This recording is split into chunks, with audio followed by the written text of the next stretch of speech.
Good evening. This is Maestro Cortello with the Dawn of War 2 Retribution Elite Modcast. Today we have a 2v2 on Golgotha Depths. Our first player today is Torpid, playing as the Orc Mekboy. The Orc Mekboy is a small teleporting orc with a Shuda. Mostly, well, he does entirely range damage, and he has some pretty unique options in that respect. He's the only hero who can get setup weapons that includes a suppression weapon as well as a AV weapon. And he's got some interesting abilities too. He can heal, he can use some shield that he can put on himself or even some allied units. His teammate is none other than Kvek, playing as the Apothecary. The Apothecary is a healing commander, starts out with a bolt pistol and chainsword, but not really that great of a fighter to start out. He'll mostly just tie things up. More about his healing ability. And then on the other team, we've got some manifestations of the warp.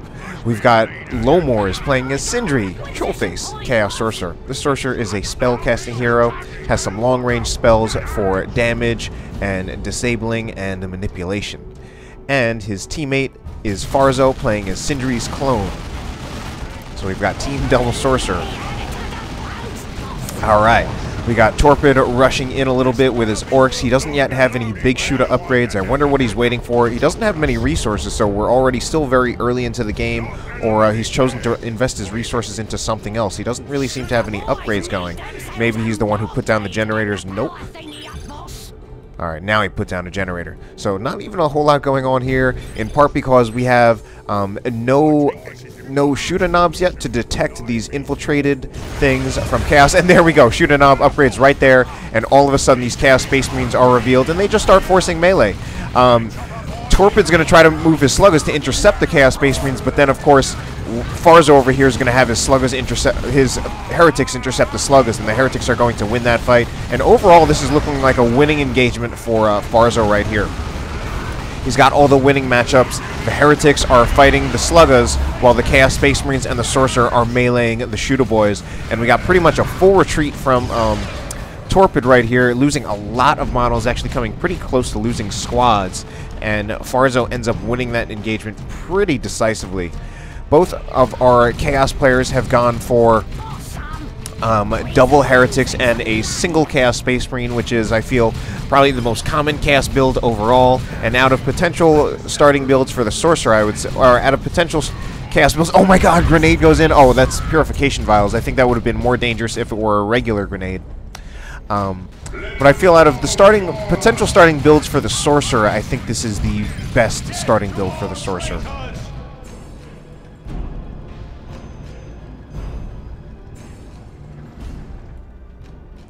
So this is, of course, a map with only one natural power farm per team, and then, of course, you do have the contested power farms, and only 4 power points in total. Meanwhile, we've got some Heretics going for a little bit of a bash. They've only got 7 out of 8 models, and they do not have their Aspiring Champion. This bash is actually going to be relatively slow for a melee unit, I feel. I often feel Heretic bashing is somewhat slow. But, and these Heretics right here are just, like, kind of hiding. They're actually in a huge amount of trouble. They need to Doom Blast and, yeah, just retreat out of there. Even then, they're going to be in a lot of trouble. This could actually be, in fact, it will most likely be on a wipe on this Heretic squad. Unfortunately, the Tactical Marines were doing nothing, but they still get the wipe on the Heretic squad. I mean, the Tactical Marines there, they did not force melee. They really should have, and I thought that was going to be a missed opportunity. Farzo immediately replacing his Heretic squad, and, I mean, going for that bash, he really did kind of overextend his Heretics. Luckily for him, it's pretty early on in the game, so he probably didn't even spend that much in terms of reinforcing that Heretic squad. So it probably wasn't even that big of a deal to lose it and just replace it. But we've got the Chaos Sorcerer teleporting in. Heretics get in as well, and that might be a wipe on the Shooter Boy squad, except it isn't, because the Heretics are staying in, fighting other things. And I mean, overall, Chaos is really... Farzo winning just about every engagement that he's getting against Torpid, and Torpid bleeding a ton of models on all of his shooter squads as well as his slugger squads. Ooh, but Farzo getting pretty close to losing his Chaos Heretics, and I think he's going to lose another Heretic squad again. So 2 heretic squads down already for Farzo. He hasn't been so great on how he's managing his heretics, and if he's not careful, he will lose this one as well. 2 models. I think he will get this one out alive, though. Or 3 models, rather.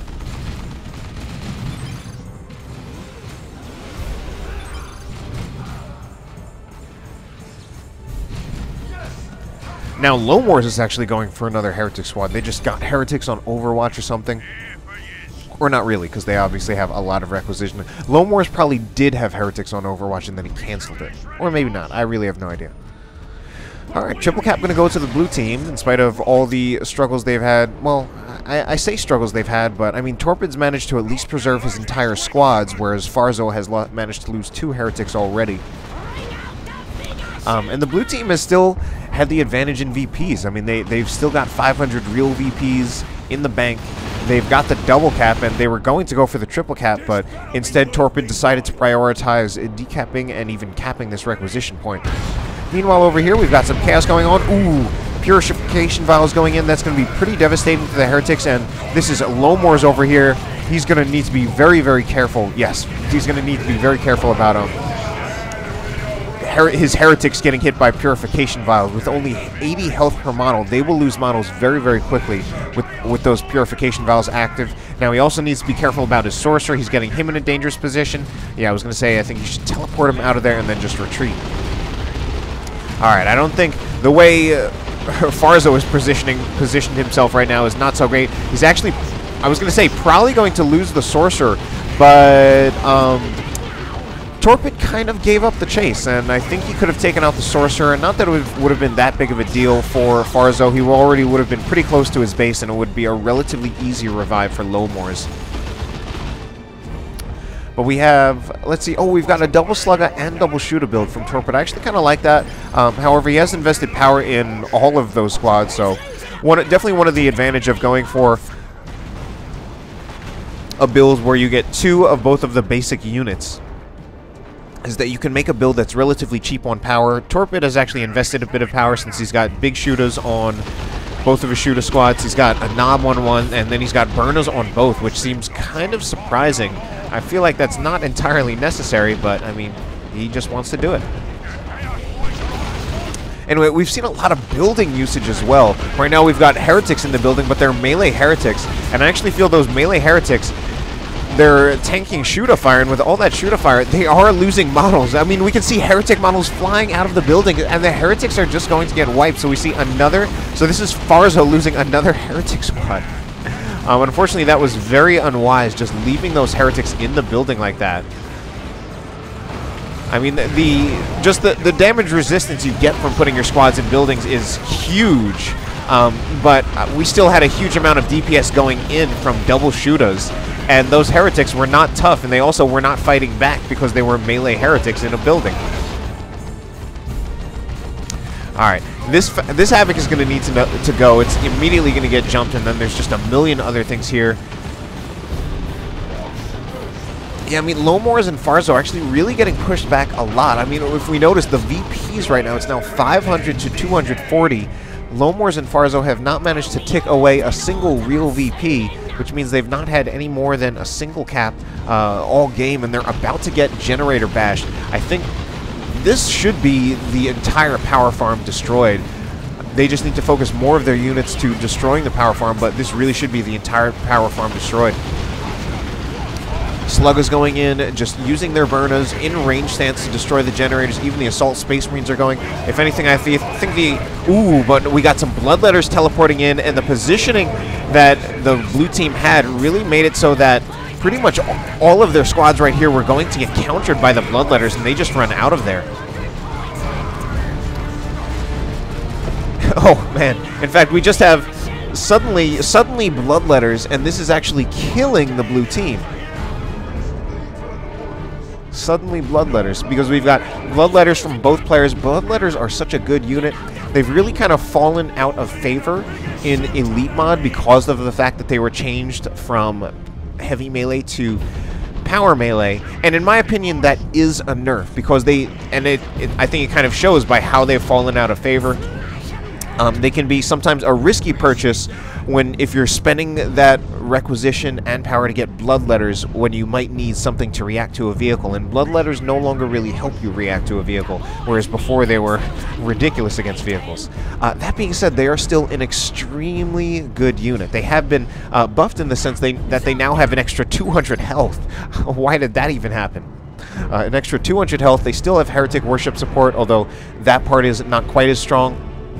But they're still just so good because they're a very powerful melee unit. They do even more damage. They do power melee, so they're ridiculous against power armor units. And I think a big thing is that they cannot be suppressed, and that's really, really big. And then, of course, they do have their abilities. The phasing out into the warp has always been powerful. And, I mean, bloodletters, they have been changed in a way that definitely makes them less prominent in the Chaos metagame, but they are still really a really good unit. Alright. Now, we've got a lot of things going on. Chaos Havoc taking shots on the Death Dread, but I think it's getting its shot blocked by all these boxes in the middle. We also have, oh my god, some squads dying maybe. Yeah, Torpid definitely lost 2 squads already. Oh my god, Farzo loses yet another heretic squad, however, and so many crazy things are going on. Torpid doesn't even know what happened, but he did get hit by a Dark Flames in the middle of an engagement, as well as Purification Vials going on right here. That's how Farzo lost his heretics. And we've just got this lone Havoc, really, to deal with the Death Dread. But, I mean, at this point, they don't really...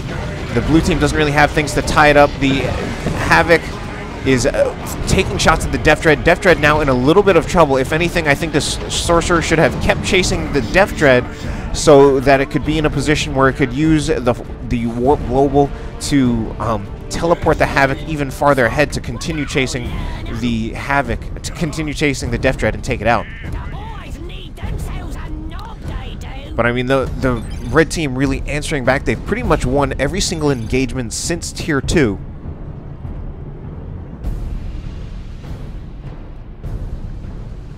And a lot of it has to do with these bloodletters, which again are just a really, really incredible unit. In spite of them being used a lot less. I mean, I love to quote Tex on this. Tex's assessment of heretics back in retail was that they were and always have been complete horse shit. I love to quote that. But they're still really, really good. And I mean, in some ways better, but it's still I think a net nerf just because they are less prominent. Ooh, this is really, really bad, unfortunately, for Farzo. He does appear to have his bloodletters bugged somehow, hoping to save them, but unfortunately there's nothing he can do right here. They were just apparently stuck on those rocks and they couldn't retreat, so really, really unfortunate, especially Farzo has already lost so much. So many times where he lost things by his own mistakes, so it's really sad that he had to lose that squad of bloodletters there, and a squad much more expensive than heretics, due to really no fault of his own.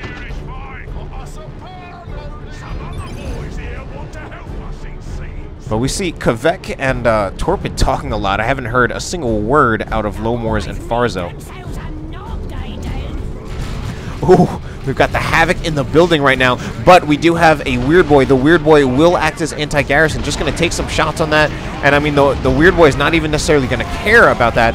And he uses War Vomit right there. He's actually trying to wait out the Chains of Torment. So we have a Chains of Torment upgrade. That's from Farzo. I think, did he originally have a Vestments of the Warp upgrade? Either way, Chains of Torment. Very powerful upgrade for the Sorcerer. In some matchups, almost necessary. And we saw a heal right there from the Mekboy on the Slugger Boys, and Khorne Chaos Space Marines are going to go down. Oh my god. So unfortunately, we've had, to be honest, very poor unit preservation from Farzo all game. He's lost at least 3 squads by his own mistakes, and then he also lost that squad of bloodletters just because they were kind of glitched on the terrain.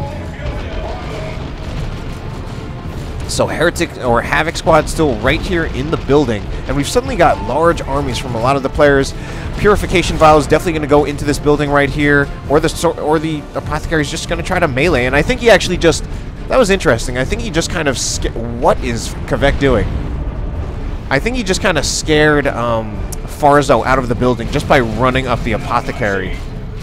In a way, it was, if it was intentional, he kind of just bluffed and got Farzo out of the building.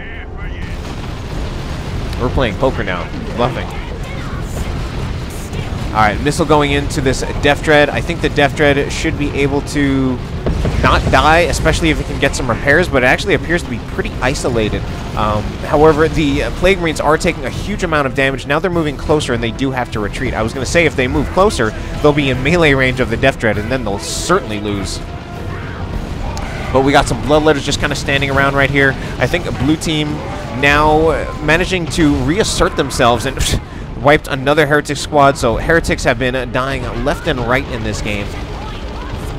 And we've got the Mekboy also with the Daka Big Shooter, which has apparently been buffed a little bit further to do even more range damage, although, I mean, a fairly slight buff, but it's still a buff. Grenade on retreat, but not going to do much to those Bloodletters, to be honest. And of course, the Apothecary Purification Vials doesn't really do the burst damage that a regular grenade would do. It just, but then it has that damage over time. It can be very, very powerful against things like Heretics, though. Not so much against tougher squads. Regular grenades are better against tougher squads, and right now I'm referring to the Bloodletters. Double Bloodletters out of Lomors, as well as Dreadnoughts for both players. We've got double Khorne Dreadnoughts, and of course, the Khorne Dreadnought, fairly common to use that with the Sorcerer, even though I don't do it that much myself, but certainly, well, I used to do it a lot, and certainly some players still do it. Chaos Librarian like to do it a lot, and they like to do that because normally the Chaos Dreadnought, the Khorne Dreadnought is a bit of a risk because you use that Blood Rage ability and then you lose control of the Dreadnought entirely, and it can end up being overextended because you're completely not in control. However, Sorcerer players can always use the Warp Global to just teleport it out of a bad situation. Oh my god, something's going to die right here. This is Assault Marines in a lot of trouble, but I think they will actually get out of there. Meanwhile, Bloodletter's actually going to go down for Lomors, I think. No, he manages to get them out of there alive. But some pretty close calls, as well as the demonic summoning, and that's definitely going to be the end of this Death Dread. Plague Marines taking shots, Havoc taking shots, as well as the Chaos Dreadnoughts just tearing things up in melee. And Torpid definitely lost a few things, but I'm not even sure what. I mean, he lost the Death Dread, obviously. Oh, and there goes the Apothecary as well. I'm liking this Sorcerer play. It's proving to be pretty effective. We've definitely had some unit preservation issues, especially from Farzo, but right now both players are really answering back pretty hard. And it's also pretty different from what I would do, and I mean, probably better for all we know.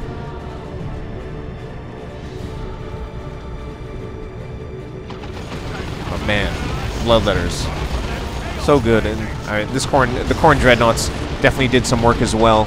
So we see a Warrior switch from Torpid. He's now switched to the Beamy Death Gun, and I mean, the good thing about getting the Beamy Death Gun on the Mekboy is that you can always switch it back if at some point you don't have to deal with vehicles, which is of course the disadvantage to the Beamy Luda or just about any setup team. When you switch to that AV weapon, you can't switch back. Our Mekboy right here can always just switch back to either the Daka Big Shooter, or he can even get the Death Gun for suppression of his own. Kvek is getting a Dread of his own. He's got a regular Dreadnought out on the field. If anything, that's going to be a little bit risky. He needs to be very careful because that Dreadnought will lose individually to the Khorne Dreadnoughts. I mean, that single Space Marine Dreadnought would lose to a single one of these Chaos Dreadnoughts, and we've got two of them now out on the field. We've also definitely got AV out of both of these players. Oh, we've got some accidental friendly fire by this Havoc. You can, for some reason, get friendly fire shots with Havocs, or, yeah, just Havocs, and he actually shot his own Dreadnought and snared it while it was under infiltration. For some reason, this Havoc is not infiltrated at all, even though there are heretics right there. I think it's because it's not his own heretic worship, it was his allies. Because this is Farzo's Havoc. Oh god. I couldn't even react soon enough to say anything. I could just gasp and see it happen. Oh no, the Havoc needs to get out of there. I think it really just needs to go, but Plasma Cannon, pretty nice. That just makes me wonder if we'll see the Sigil of the Rift out of either of these Sorcerer players. Because that Havoc just... Ooh! We saw a late Merciless Strike because those Assault Marines were teleported out of there by the Librarian. He has upgraded to get the Psychic Hood, grants the Gate of Infinity. You generally don't see that upgrade or ability a lot. Mostly used in combination with Terminators as a way of saving them from certain death. But things have actually kind of slowed down a little bit. It looks like Lomors right here is basically just going to be relying on the Sorcerer with the Vestments of the Warp to deal with setup teams, and that's kind of the risk of that. He teleported the Sorcerer in, and then his Sorcerer was right there fighting against like 10 different units, and he ended up just getting forced off very early on in that engagement. And that's part of the risk of just using the Sorcerer with the Vestments of the Warp as your primary setup team counter. So they might want to invest in the Sigil of the Rift. Meanwhile, this Dread is in a lot of trouble. I think one more shot will take out. Will take it out. It does get infiltrated, however, so very, very lucky. And I think the Mekboy right here, we're actually seeing something that I think is very nice from Torpid. He's combining the custom force field with the beamy def gun, and I think that makes him impossible to tie up while the custom force field is active. And I think with that, with at least one of these things, he'll probably take out this Chaos Dreadnought, but it's gone under infiltration too. Kvek, meanwhile, going to lose his own Dreadnought, 1 health. Wow, both Chaos players managed to keep their Dreadnoughts alive against all odds, quite miraculously. And I was actually wondering if these Bloodletters were going to teleport to try to take out this weird boy. Meanwhile, Kvek losing track of his scouts, and he's going to lose them. So pretty amazing right there.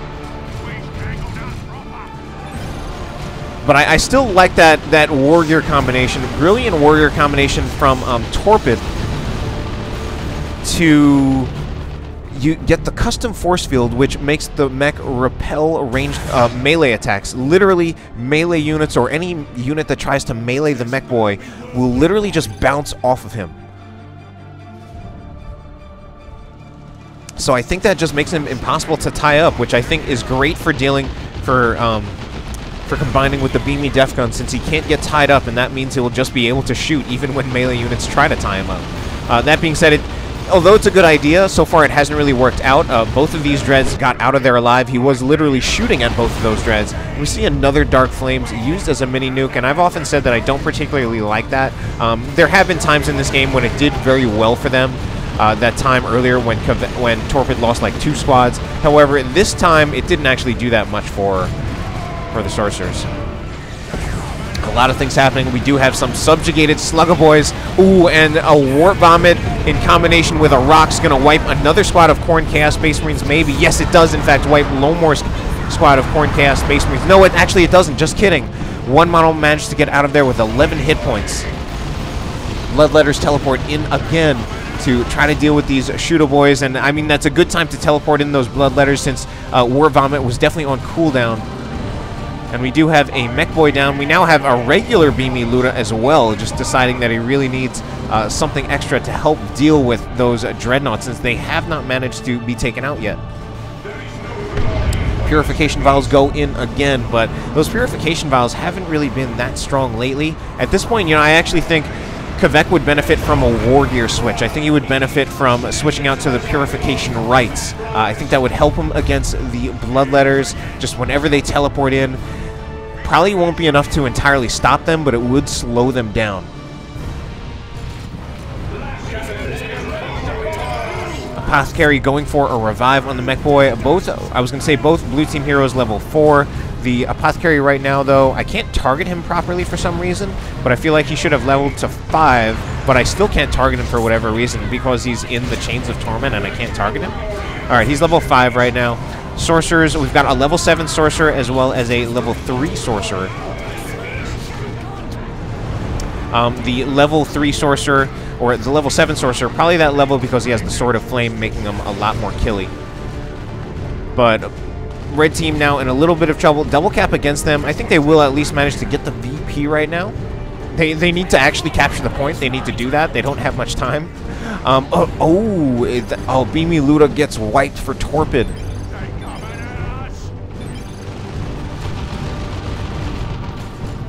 But we got some Plague Marines trying to go in for melee. I mean, they do have that slow aura, but right now they're actually in a lot of trouble. They need to get out of there. I think they will be safe just because they do their knockback whenever they explode, which will slow down the knobs. Otherwise, that could have been a little dangerous for the Plague Marines.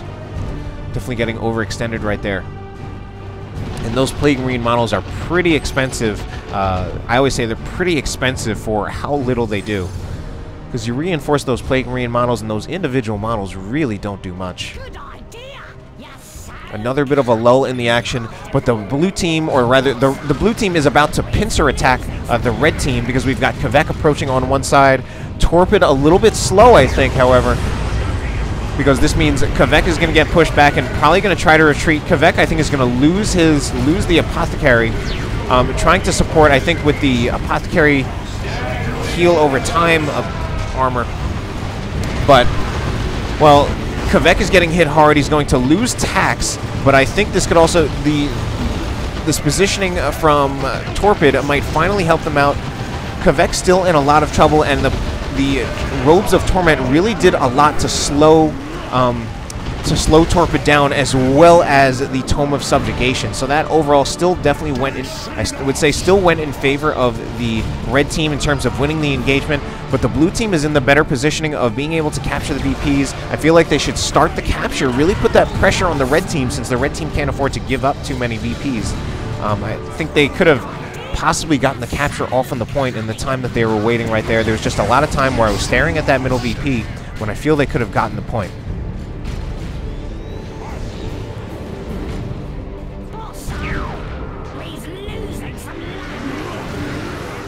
Ooh, a lot of things going on right here.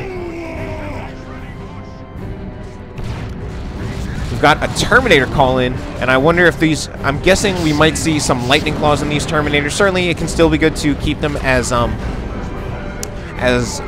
well, to keep them ranged and get the autocannon instead. I actually, in general, I prefer the autocannon upgrade, but this is a situation right now, just with the knobs, he could probably benefit a bit more from the lightning claws. Though he does have to be very, very careful about getting stunned by the Weird Boy and then just being at the mercy of the knobs. I think he's going to want to use... going to want to save the Warp Global to save his cast Terminators from times when they might get in trouble. That being said, we have a Librarian trying to capture the point. He just might capture the point. Oh, he decides not to, and he gives up the capture for a little bit. This could be risky. He's actually might take out the Librarian in retreat. All right, does not take out the Librarian. Oh, going for the Librarian, but that's actually really risky because then the Assault Marines are going to capture the point. Actually, they're going for the Devastators and will probably wipe out the Devastators, but they're giving up the cap. That was the wrong move, I think. They wanted that kill, but I think it cost them the game. I mean, they don't even have some kind of unit to get on this point right here. Chaos Terminators just standing around. That's probably going to be the win for Torpid and Kvek at this point, even after all the fighting back that Lomors and Farzo have managed to do. All right, and that does end up going in favor of Torpid and Kvek. Pretty crazy game. Hope you enjoyed it. Have a good night.